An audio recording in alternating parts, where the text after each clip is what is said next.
Hello and welcome to this new episode of Open Book Entrepreneur. Today we have Jon here with us. He is a sales consultant and helping your business actually get more sales. So, Jon, please introduce yourself to our audience. Oh, Tony, first off, I appreciate you having me on. My name is Jon Reynolds. I work with Mark Closed One. And what we particularly do is we focus on sales funnels. So businesses that are starting up that are really needing assistance from a sales and marketing aspect, we look at that sales funnel and we help with either increasing leads to increasing conversion to ultimately, hopefully, increasing the growth of the company through revenue. Wonderful, yeah. So what inspired you to actually get into this line of business? Obviously, sales is a really interesting part of the process in most of the online businesses these days. So, yeah, how did you end up in this? I'll say jokingly, I don't know if anybody truly means to land up in sales. It was one of those of where I went to college, I got my bachelor's degree in entrepreneurship, I got my master's in organizational leadership. I sure that I was going to be a manager somewhere, running a department, run an organization, and I found myself in a sales job right after I got out of college and absolutely loved it. I excelled in basically everything that I did with it. And I think it was just the ability to talk and be able to relate with customers and also with my education and stuff. Was able to see where these business owners originally were or where they currently are working through and trying to build their business. And it really allowed those conversations to happen. I wanted to be an expert in my field no matter where I was. If I was going to be uh, you know, working for somebody else, I wanted to have it where I was contributing as much as feasibly possible, but I absolutely loved it. And it went from being a job to finally becoming a career. I was, I think, a four-time president winner between these two different companies. I absolutely enjoyed that as well. And then it's always been kind of in the tech field. But with the last couple of years, I've been in what's called middleware. So we've been dealing with integrations and managed file transfer and so on. And I basically set nearly every record that they had in the sales department. And then they promoted me into the director role of where I was actually able to build teams, was able to hire other account executives and really get into the training aspect of it. And saw a ton of success there as well. So it's just been an absolute joy. Hmm. When I left that company, I've always enjoyed the training aspect of it, but wasn't thinking about going much into a consultancy business of any sort. Um, I actually had where investment banks were reaching out to me. I don't know if it was something that they were watching or something like that, but I left a company in June, and then all of a sudden July, I started getting all these consultancy clients. Um, Went through that and was able to that by itself was probably a short stint. It was like 7 or 8 months, but I loved it. And then from there, Mark Close One was built because I had the bug at that point. I really truly just wanted to be able to continue teaching, be able to continue improving businesses, and that's where I'm at. Great. So tell us also about this close one. Yeah, Mark close one. What's behind it? What does it mean? So Mark Close One, it's a play, to the sales funnel itself. When you're going through, when a prospect is going through the sales funnel, at the end of the day, you're truly hoping that they become closed one. It means that it's a a done deal. It's something that they've agreed to. Money has been exchanged. And so having it where it's labeled Mark Close One is just that. Well, it's the hyper focus of we're looking at the sales funnel and we're looking at closing business. Great stuff. Yeah. And so, what's your plan or goal for your business for next 1 year? Well, it's really just continuing to build it out at this point. So I have been jumping on podcasts, just absolutely enjoying that, Bart. But looking at building my own, looking at having a where I actually have a startup business as well that I'm kind of documenting as we're going through. So rather than just having it of where talking through success stories of a story that's already previously written, this is happening all in live time. So not only am I hoping to coach, other businesses and being able to help them with their sales funnel, I'm actually doing it myself and implementing, my process into this as well. And it's been interesting. This little business, we're looking at launching it in Q1 of next year. And because we're already starting to focus on the sales funnel and getting people set up and getting people interested in this, we've already got 16 or 17 customers at this point, literally waiting for the SaaS company to launch. That's a good start. Yeah, for definitely. So what's your reason why? Why are you doing this? It's been a joy, is probably the easiest way to say that. I have always enjoyed sales just in general since kind of landing in it and have seen a lot of successes. I love to see other people learn and being able to implement um, different new features or different new trainings into this. And from there, them also seeing success as well. And I truly believe it's one of those of where a rising tide raised all boats. And so I just want to be able to contribute the best that I can. And this is where my skill set is. And so I would love to have it where other businesses are able to benefit from, my knowledge, from my passion with this, and so on. Totally. And what's one advice that you can give to someone like a business, online business that is struggling right now to, for example, close enough sales? Well, a lot of it is going to be kind of independent to a particular company because of who knows exactly what they're running up against. But the first thing that I always suggest um, is right at the beginning when you're talking about a sales funnel, you have to know who your ideal customer is.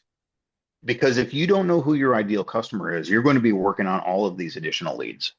And what you're doing in that particular case is you're bogging yourself down to people that are not going to be able to buy your product or service simply because they don't have the need for it. And you're just kind of spraying and praying, hoping that people, you'll get some business close. What you're doing is you need to drive your prospect to a decision. You do not have to drive them to yes. And if you can drive them to a decision, you can get them out of your sales funnel as fast as you get them in. And then you'll be able to at least be able to work on those particular prospects that will be ideal to your business that actually have a probability of closing. Absolutely. And how can someone actually deal with objections of, for example, it's too expensive, or I have to think about this, see if I have enough budget, cash, whatever. Tony, I like that question. I would say what it is, it's a math problem. I had a buddy of mine that it really just opened my eyes on this one is that the perceived value has to be more than the cost. And that is simply the equation on that. And what you have to do is you have to build up value to where it warrants the particular cost that you're charging. So if you're, I'm in tech sales.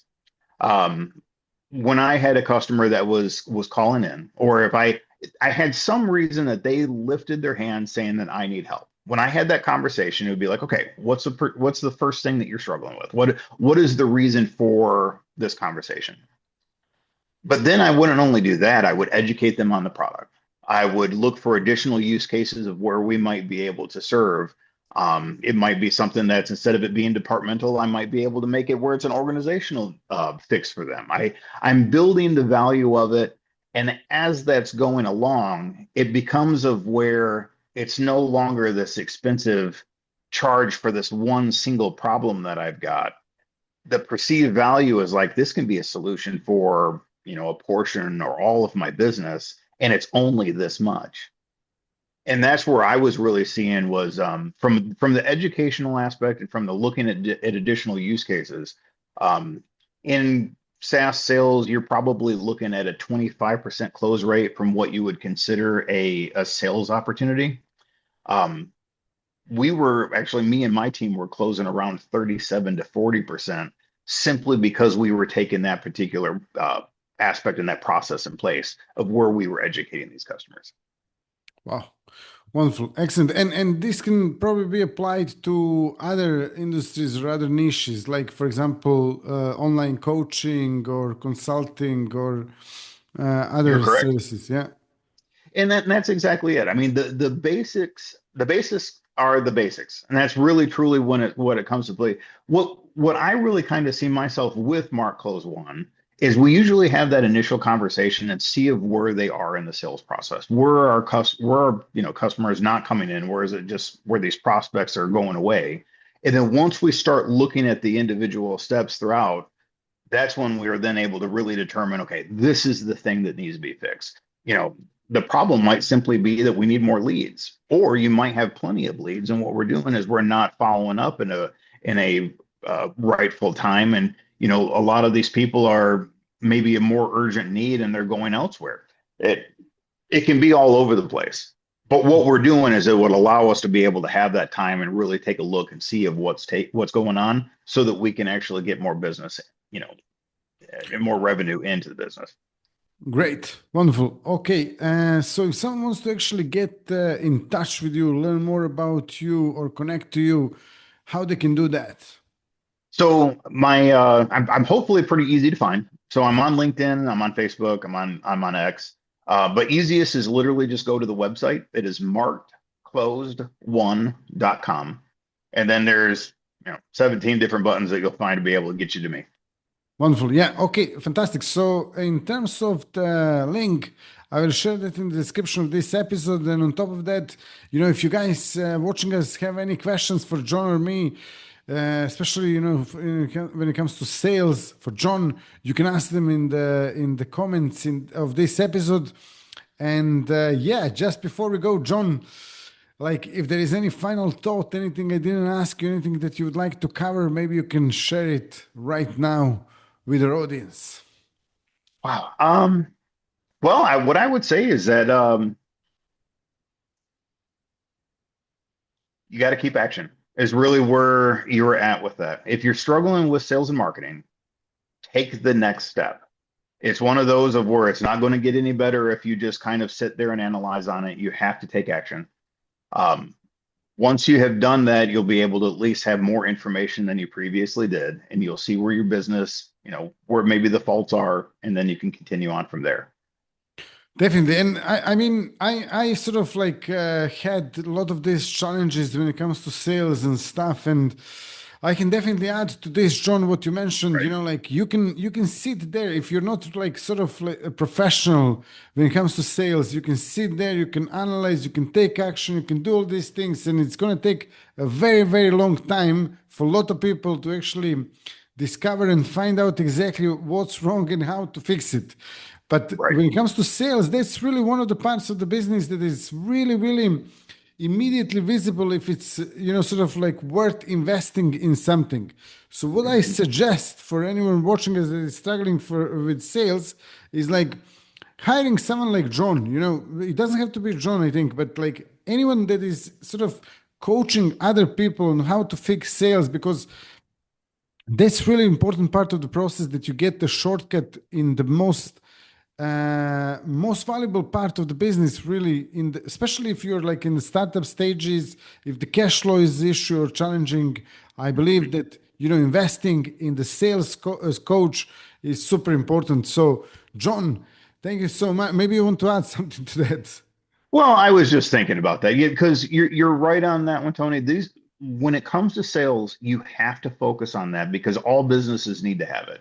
If you do not have a healthy sales funnel, sadly, you've got an expensive hobby. It's not a business at that point. So you are 100% correct on that one, is that if it's not something that you feel comfortable doing yourself and you need to have some assistance on being able to how to set up that flow and that process, this is one of those of where it's worth putting a little bit of money into to be able to talk to an expert that's be able to help you with that. It will help your business leaps and bounds. Wonderful. Jon, thanks again for being a guest. And thank you all for watching, listening to this episode. If you liked it, drop us a like. Also, subscribe and share it with your friends and family. And see you all in the next episode. All the best and bye bye.